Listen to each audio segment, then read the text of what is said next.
and one below. Nothing can contain the inferno beneath our feet.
In the past 1,000 years, volcanoes have claimed more than 300,000 lives. No beauty more deadly than the fire within. The rocky heights of the Andes in South America are more than mere mountains. Many are sleeping volcanoes. In Colombia, a peak called Galeras has slumbered more than 4 decades. Then in 1988, soldiers stationed at its summit reported small earthquakes and the smell of sulfur. Some 6 miles away, the city of Pasto is built on rich volcanic soil, the pride of local farmers. Galeras has never harmed Pasto, but a large eruption could threaten up to 400,000 lives. Colombian officials invited Stanley Williams of Arizona State University to work with local volcanologists. An expert on Latin American volcanoes, Williams helped organize the International Galeras Workshop in January 1993. ¿Cuál es su concepto del volcán Galeras? El volcán Galeras es un volcán históricamente más activo que todo en Colombia. Close to 100 volcanologists from 15 nations attend. After 3 days of meetings, they head for the summit. Galeras has been stable for 6 months, a reassuring sign to Williams and his colleagues. We were volcanologists with a lot of experience. We had been working for 5 years by that time on this volcano. We thought we understood Galeras. In fact, we thought Galeras was in a relatively calm time for an active volcano.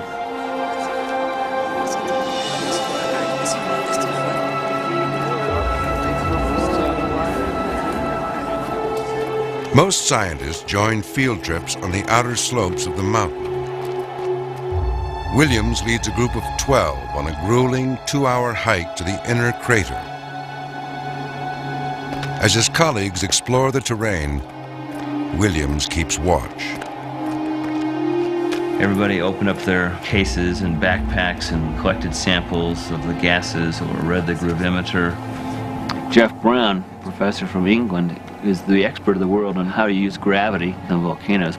The 2 Colombian scientists with him were really happy that they had a chance to work with Jeff. Igor Manyailov is a Russian who comes from a family of volcanologists. Igor was working that day with Nestor Garcia, and Nestor's a Colombian, very good friend. It was an exciting, positive field day. All of a sudden, with no warning, we began to hear a lot of noise. I looked down into the crater at Igor and Nestor, and I yelled, "We will get out of here now."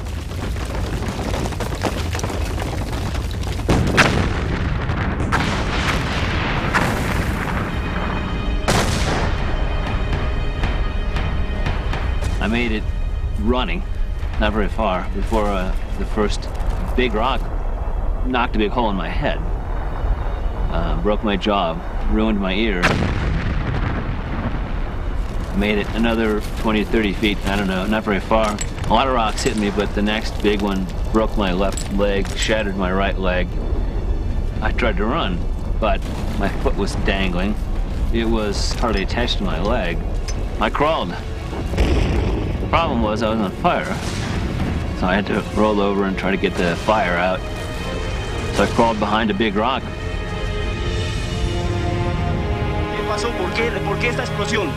The eruption spares everyone on the outer slopes. But members of Williams' group appear at the summit with grim reports. At least 2 scientists are dead. The names of the missing are quickly tallied. Andrew, Mike, yo, Stanley y José Arles. Luis, with help, and Andrew McFarland with help can make it up. With help. Okay. Not by themselves. You gotta send somebody down there. Yeah. Within 15 minutes, the eruption is over. Now, Williams struggles to remain conscious. I had hours of time lying there with dead people very close, and thought about going home and being with my wife and kids. I didn't want to die, that's for sure. Less than 3 hours after the eruption, rescue teams arrive from Pasto.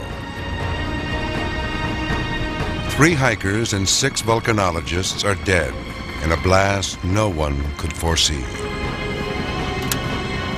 Several bodies will never be found. Rescuers locate Williams when he cries out for help. He's the last survivor lifted off the mountain. In 48 hours, he'll be flown by Learjet to a hospital in Arizona.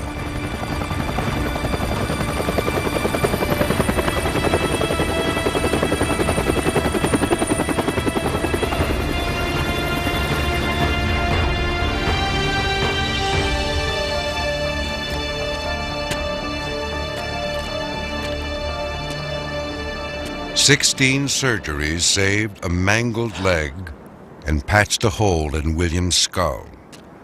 Skin grafts hide burns. A hearing aid remedies a ruined ear. Only his determination survives intact."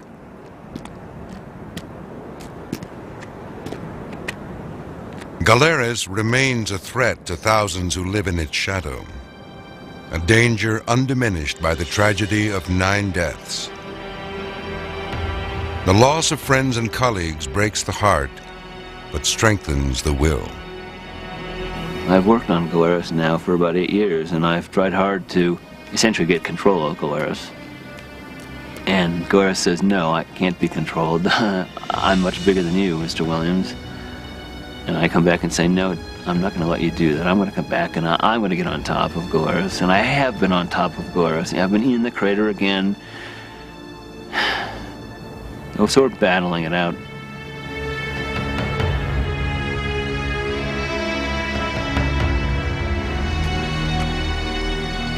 In the past 5 decades, nearly 30 scientists have died in eruptions.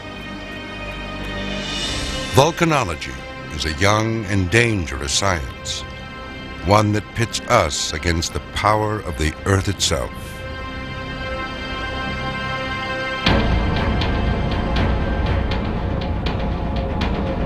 We live on a fiery planet.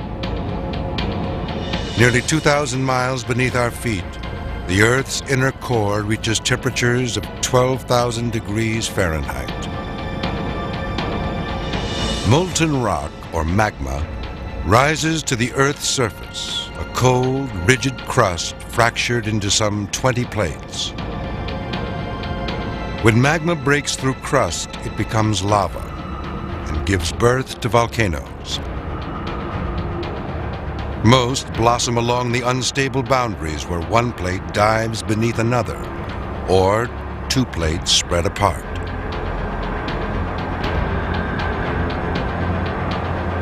Earth's oceans conceal some 80% of all volcanic activity. An underwater ridge 46,000 miles long marks the boundaries between spreading plates. Lava fills the gaps.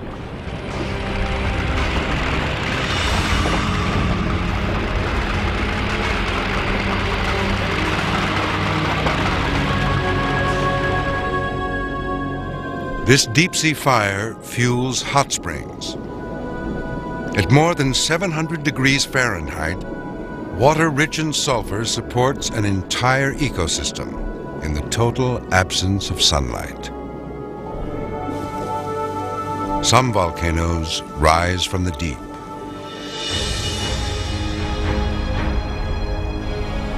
November 1963. Just south of Iceland, fishermen report explosions.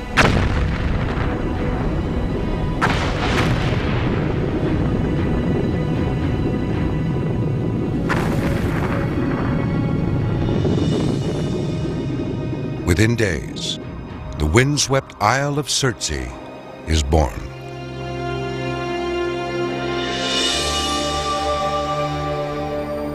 Earth's fire also forged a tropical paradise.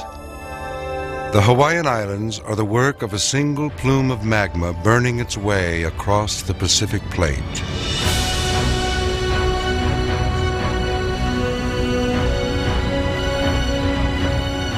There may be no finer setting for the spectacle of the living Earth.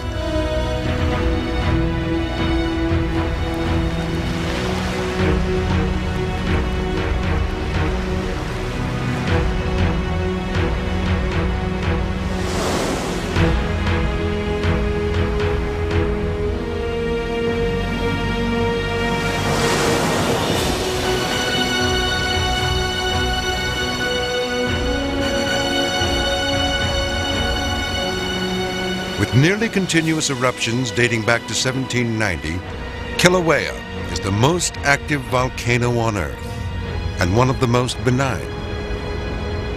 At 2,000 degrees Fahrenheit, its fluid lava can flow for miles and ruin real estate. But it can generally be escaped at a brisk walk.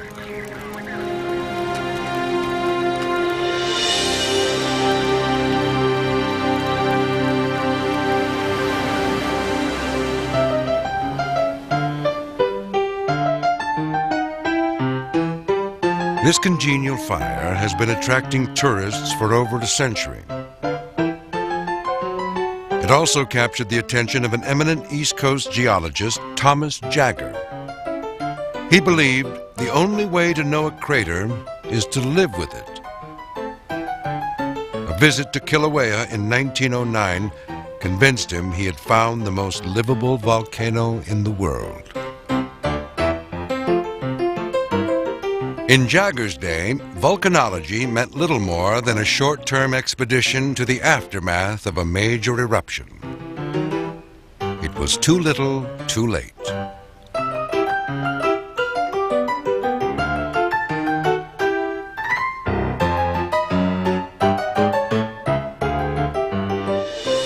In 1912, Jagger founded what today is called the Hawaii Volcano Observatory.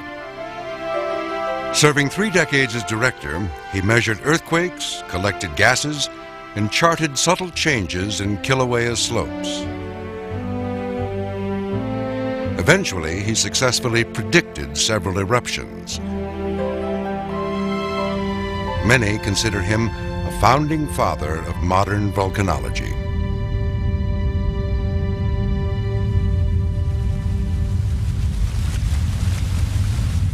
Today, Hawaii's volcanoes are the best studied in the world. decades of first-hand observations are revealing patterns and precursors. Predicting eruptions is almost routine.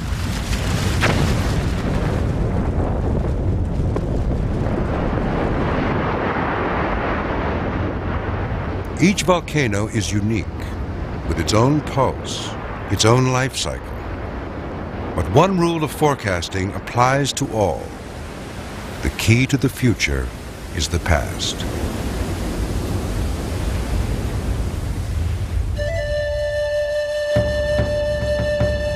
Sakurajima, the island of fire in southern Japan. A nobleman commissioned these watercolors to commemorate an eruption in 1770.